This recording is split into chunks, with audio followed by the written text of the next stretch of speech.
Every story has an author. Every author has a story. Join us for off-the-page interviews, inside stories, and a look into the world of publishing. This is Page Turners.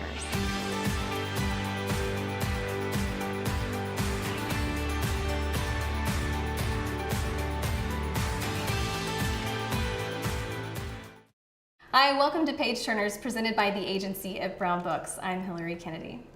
According to recent surveys, 1 in 3 women in the workforce has experienced sexual harassment.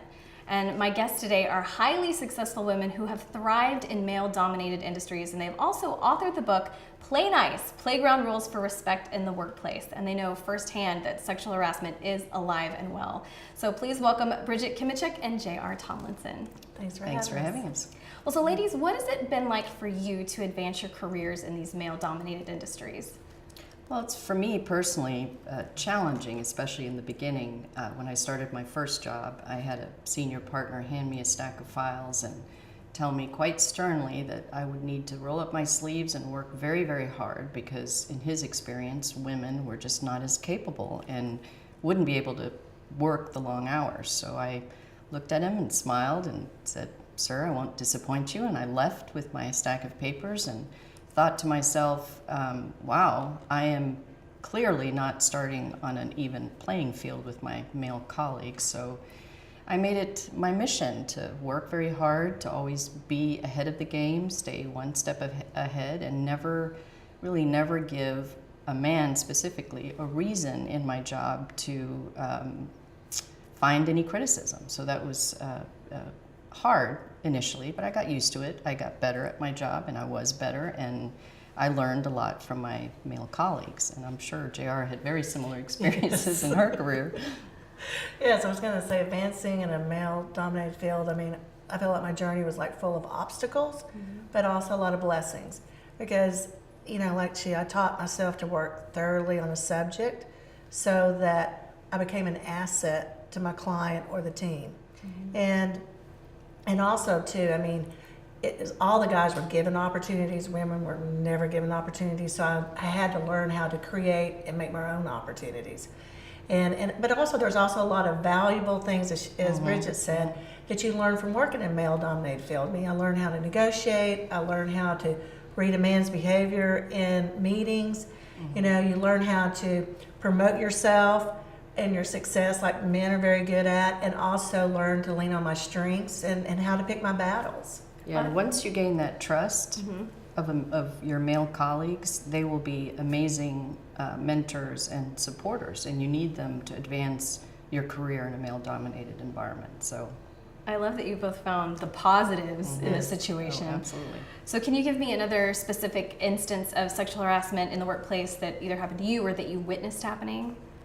Well, for me, there was a defining moment when I started my career, and it was really before I even started my career. I'd gotten an offer from a law firm, and all the candidates that had received offers were invited to a dinner. And I was seated next to a partner who I had interviewed with, so I felt a kinship to him, obviously, because he knew me. Some of the other attorneys and partners didn't know me, but we started talking, and before too long, he was flirting with me. And then all of a sudden his hand is on my leg and he's telling me how we could work well together and I should accept the offer and we could travel together, and it became so uncomfortable. And here I'm in a room with 40 other people and no one's paying attention or no one cares, and here I am just at the beginning of my career. So I stood up and I walked out and ended up calling the recruiting partner to tell him why I wasn't going to accept the job, and I explained to him what had happened, and I didn't feel that it would serve my career well to start there and then have this person think that there was some sort of a personal relationship. That was hard, and I came to this realization that this was my career going forward, and I had to figure out how to deal with it personally and create some success for me. And so it became an interesting journey, and it was an eye-opener, but it was a good one. I think I walked into situations like that much better after that. Right, handled that great. And what about you? Well, as like her, it's like an impact I think that happened earlier in my career. I was working in a financial institution, and I had been in training with about 150 people, which only 3 were women at that time. 2 were women in their 40s, and then myself, I was 25, 26. And at the time, our manager back at home had gotten let go. And so when we got back and been there a month, a new manager came in and tried to interview all the financial consultants, brokers. And so this gentleman, it was my turn, went in and he goes, well, how are you liking being a broker financial person, institution? And I said, I'm really loving it because I'm teaching people how not to be fearful of investing their money, and I'm really liking it a lot. And he looked at me and goes, well, this is so different than working in retail.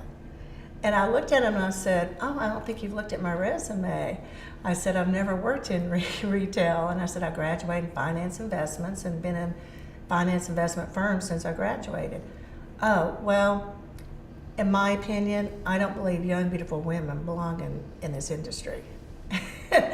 So it took me back, but I mean, later on moved on because I found it, like I said, it really realized I was going to have to work with that throughout my career. And so, you know, definitely don't want to work under that because it's not going to go far with someone over you with that attitude. But it was eye-opening.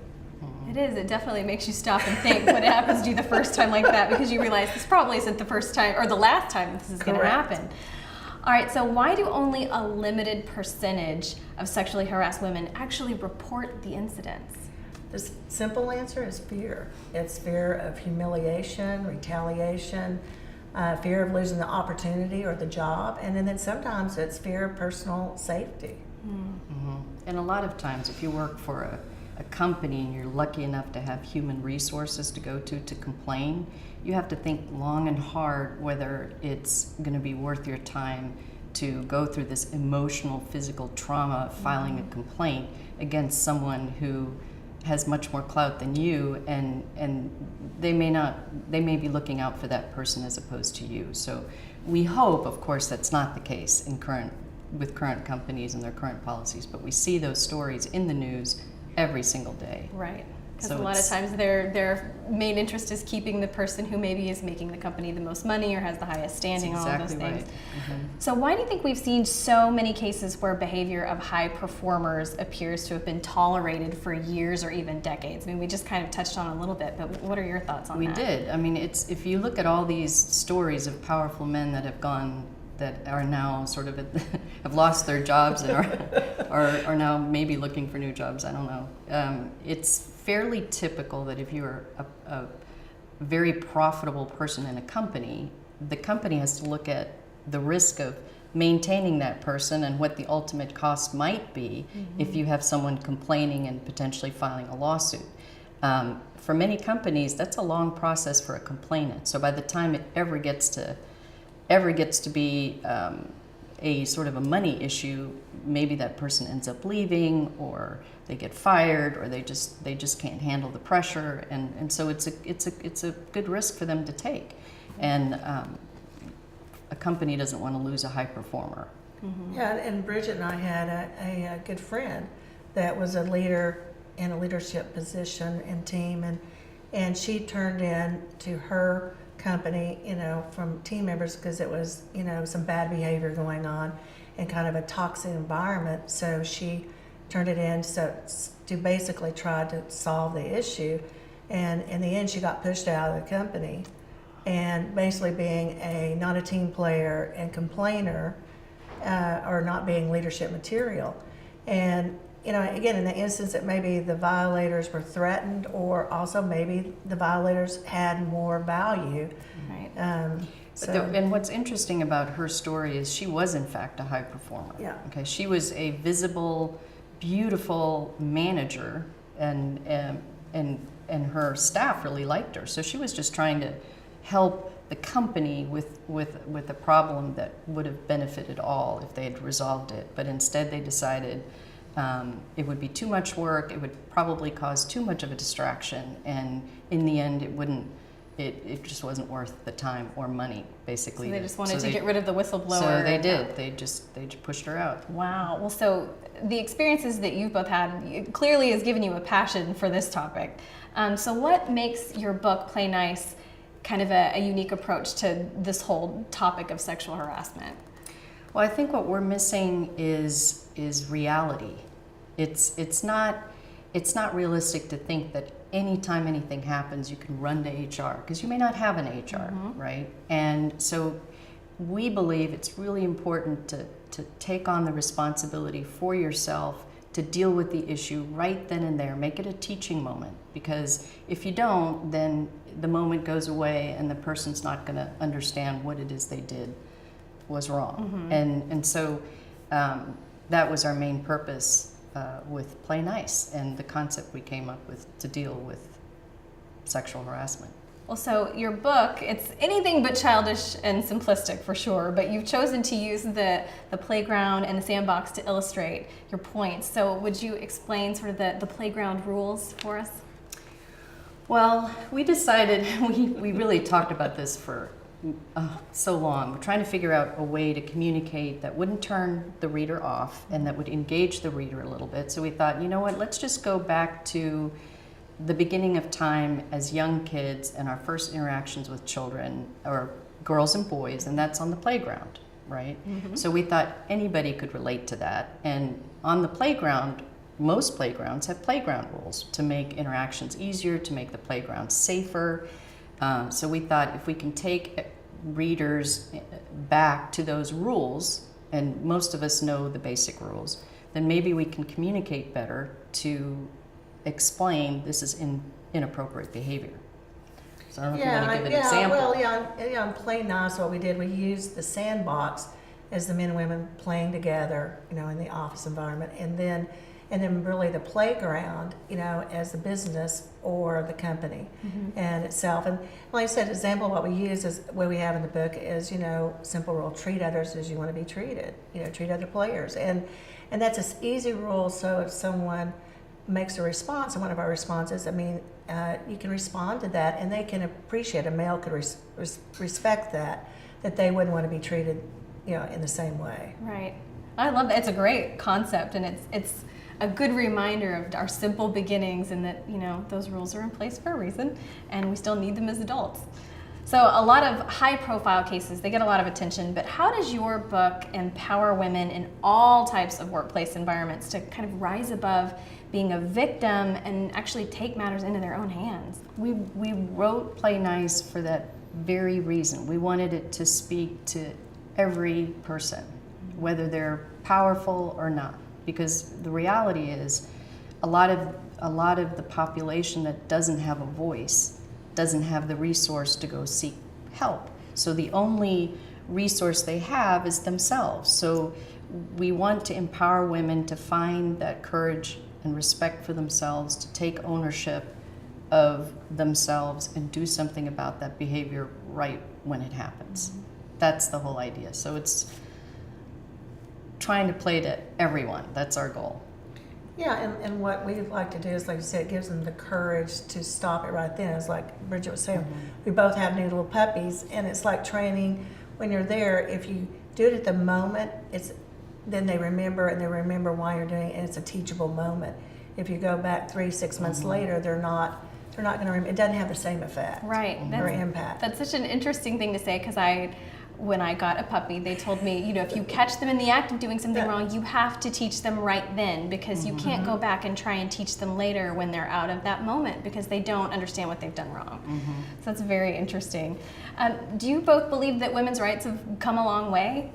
Oh, Hillary, we do. Of course we do. But we also believe they haven't come far enough, because there's still not, equal pay for the equal work, or equal promotions, or jobs, equal jobs. So we still feel like we have a long way to go.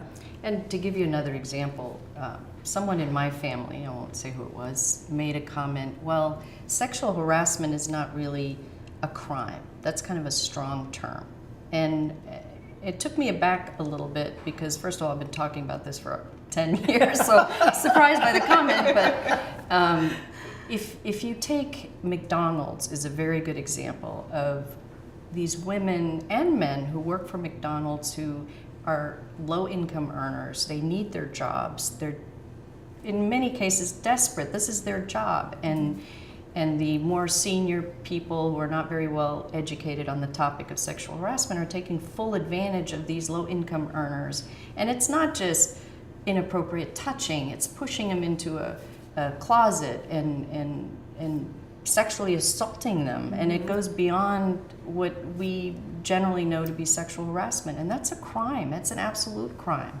And they have nowhere to turn and no voice to speak up. And so it's really important to understand the gamut of sexual harassment, how it starts, the little things you say, to the inappropriateness of an advance that some people have trouble, or a lot of people have trouble dealing with, because the person who's doing it to them has power over their job, Right. basically. When you get caught off guard so many times too, when things Right. like that happen, and in that instant you don't always know how to respond properly. So that's why this is so important.